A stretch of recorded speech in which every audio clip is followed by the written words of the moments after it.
嗨，欢迎来到 iTix 研究室，我是不想穿功夫的喜子哥。距离13代英特尔发布已经1周了，但是按照我们的节奏，视频做出来可能都不止1周了。因为它可以用上代主板和 DDR4，所以受到了很大的关注。像13900K 这样的顶级型号则不必说，我最关心的还是中端点的型号，比如13000K 还能不能上53毫米的下压散热，机箱内的性能表现怎么样？13700K 还能不能装 iTix 平台了？散热与噪音表现如何？该选择什么样的散热器和配置？能不能通过降压的方式降低功耗等等？希望这些视频能够帮大家避免买多或者是买错的问题。这次的 CPU 分别是13700K 和13600KF， 本来买了13600K， 但是一直都没有到货，所以临时买了 KF。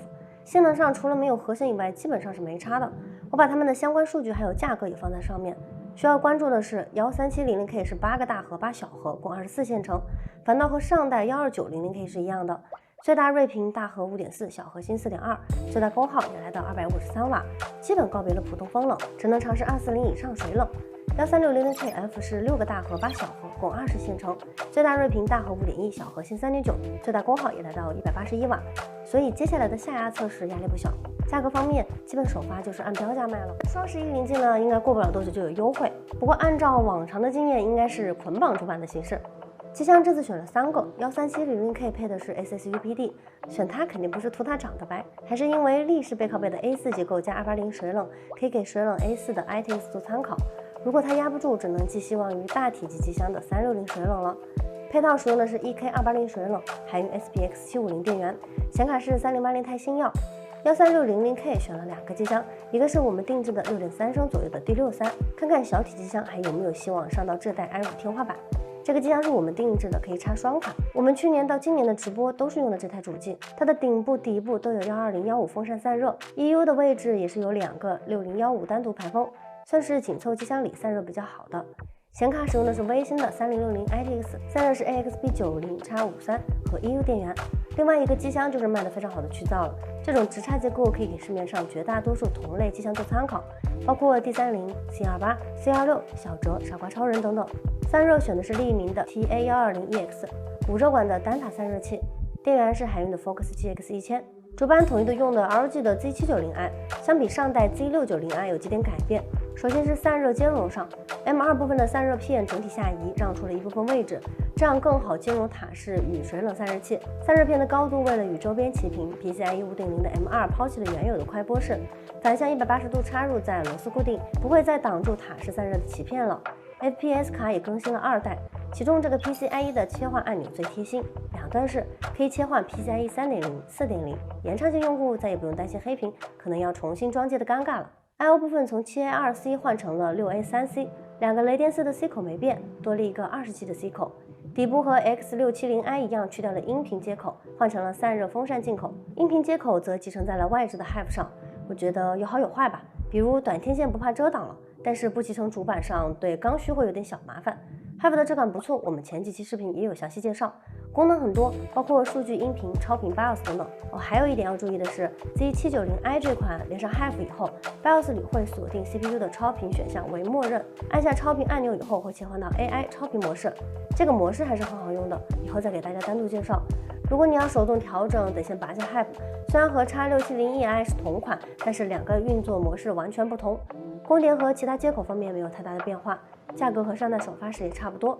不过它的定位是旗舰，所以价格并不便宜，在这一代的各家旗舰 iTix 主板里已经属于加量不加价了。好，我们下面来看看功耗和性能。首先搭建一个开放测试平台，进行一个基准的 CPU 测试，方便等下进行对比。蓝队里我拉来了 12900K 和 12600K， 红队是 7900X。基本的测试环境和系统版本如上。这里我们以 12900K 为基准，分成2个部分来看。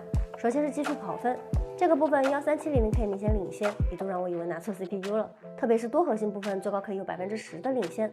只有在 3D Mark、TimeSpy 和 Firestrike 里 CPU 分数差别不大。红队的 7900X 单核性能相对落后，在多核心上是领先于 12900K 的。而对比12代处理器，因为13代的频率和核心数量增加，单核、多核性能都有明显的提升，大约在单核 10%， 多核 15% 不等。第二部分是渲染软件的跑分测试 ，13700K 依然是处于领先的位置，最高幅度可以有10%。13600K 同比12600K 提升也很大，大概20%的提升。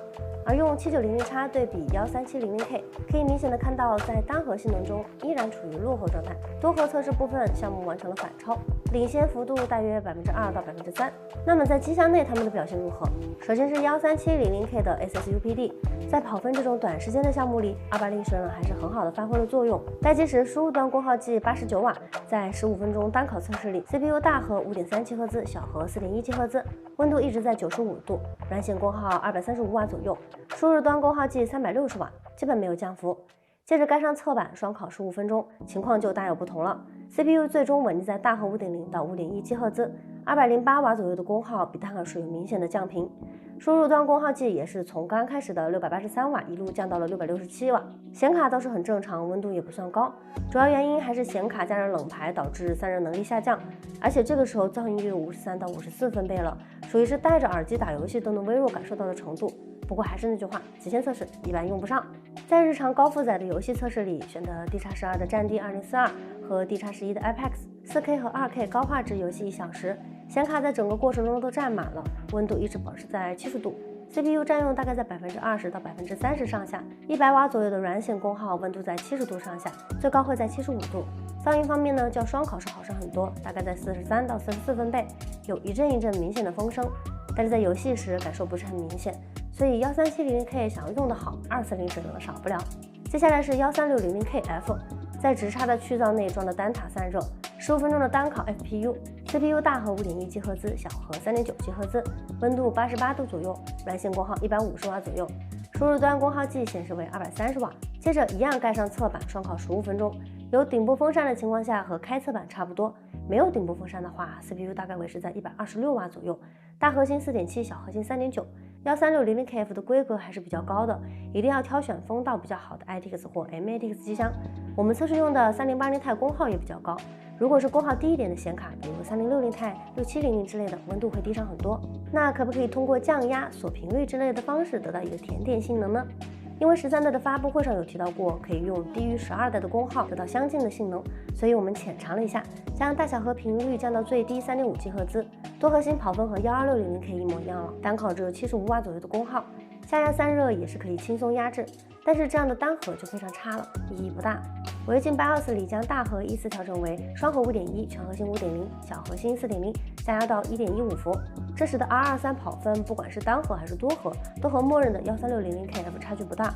在单考 FPU 时，软显120瓦左右，温度在70度。在这个设置下，我们把它装进 D63里，看看用下压散热器会是什么效果。20分钟的单考后，能一直保持大核5.0、小核4.0不降频，功耗和之前也没有太大变化，温度维持在83度左右。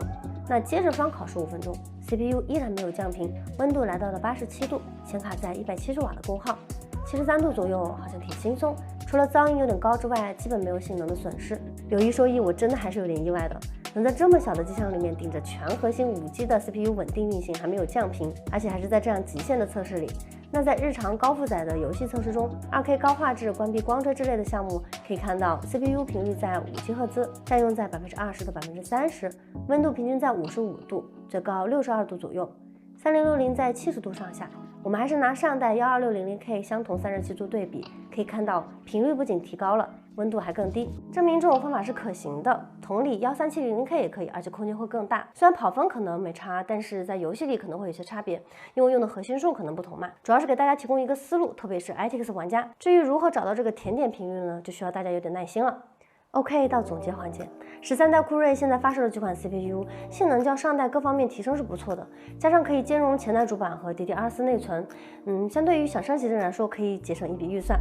对 ITX 来说，它们的功耗都不小，要用的机箱都要考虑是否兼容塔式或者是水冷。A4 要同时考虑用的显卡功耗是否过大，会不会降频。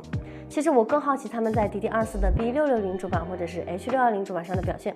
等各主板厂商更新了 BIOS， 我们也会第一时间尝试。对紧凑型的 ITX 机箱来说，期待后面推出的13400能带来更多的惊喜，让我们拭目以待。那本期视频就到这里，这里是艾夏工作室，一个致力为大家普及小型化主机和 ITX 的频道。生命在于折腾，我是喜子哥，我们下期再见。